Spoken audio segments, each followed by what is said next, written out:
Hello and welcome, Jaws. Today is its 50th anniversary, and I wanted to talk about the opening scene and why I love it so much. Jaws, the 1975 suspense and horror film directed by Steven Spielberg, is a cinematic classic that tells the story of a New England beach town terrorized by a massive great white shark. Jaws explores the themes of fear, survival, and the conflict between humans and the power of nature. Combined with strong characters, performances, and a memorable score, Jaws will forever have an impact on cinema and continues to thrill audiences decades after its release. The film's groundbreaking special effects, mainly the animatronic shark, revolutionized the way audiences experiences horror. Jaws also has influenced the evolution of the horror genre, paving the way for slasher films and other subgenres that emerged after this film made a splash. The horror genre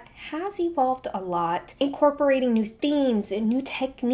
Most modern horror films often uses jump scares, psychological torment, and gore to show terror. However, Jaws showcases a fear that focuses on suspense and the unknown, partially because the shark didn't work. I know, is Jaws a horror film? I know that will be up for debate in the comments down below. Now, let's dive into the movie about the shark that ate Hollywood. Peter Benchley's book Jaws piqued the interest of Universal Studio producer partners Richard Zanuck and David Brown.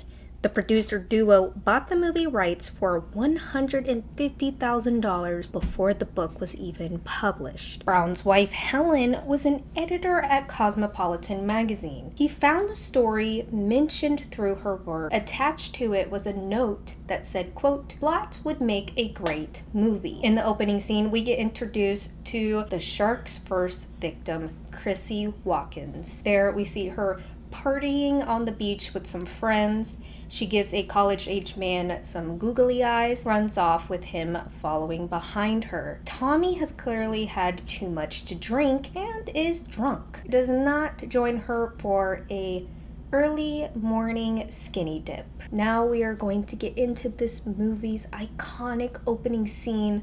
I ranked it at number 3 in my 25 scary movie opening scenes video if you want to go check that out. One of my favorite shots in this entire film is the beginning of her in the water with one leg up.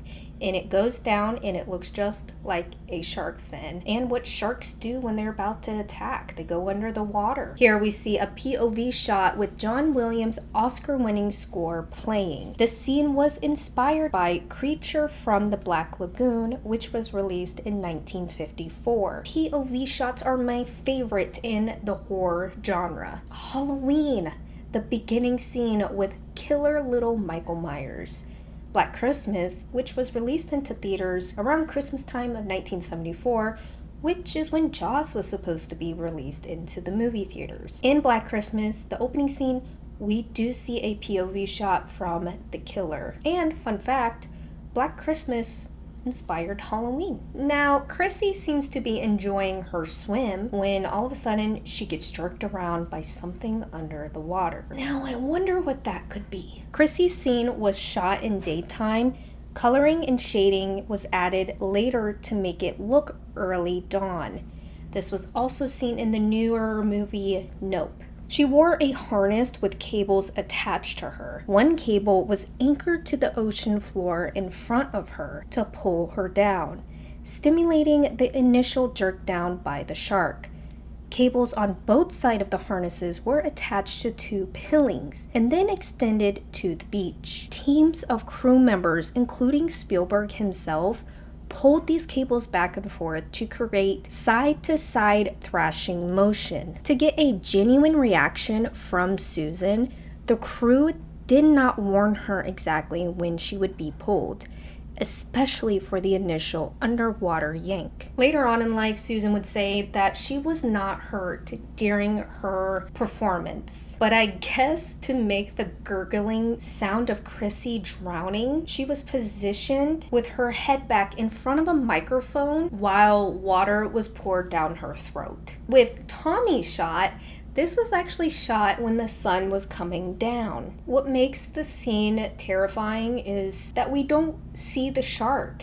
We use our imagination, and that is scarier. The real truth is that the shark wasn't even ready when the movie production began, and when it was tested in the water for the first time, it was not working. Spielberg and his team had to come up with something to make this movie happen. With the shark not working and not even ready when production began, filming began in May of '74, and the studio wanted this film to be shot in 55 days. This was hard to do because Steven Spielberg wanted the film to be shot in the real ocean. He believed that the realism would elevate the fear, which caused the ocean to be a character itself, vast and unpredictable.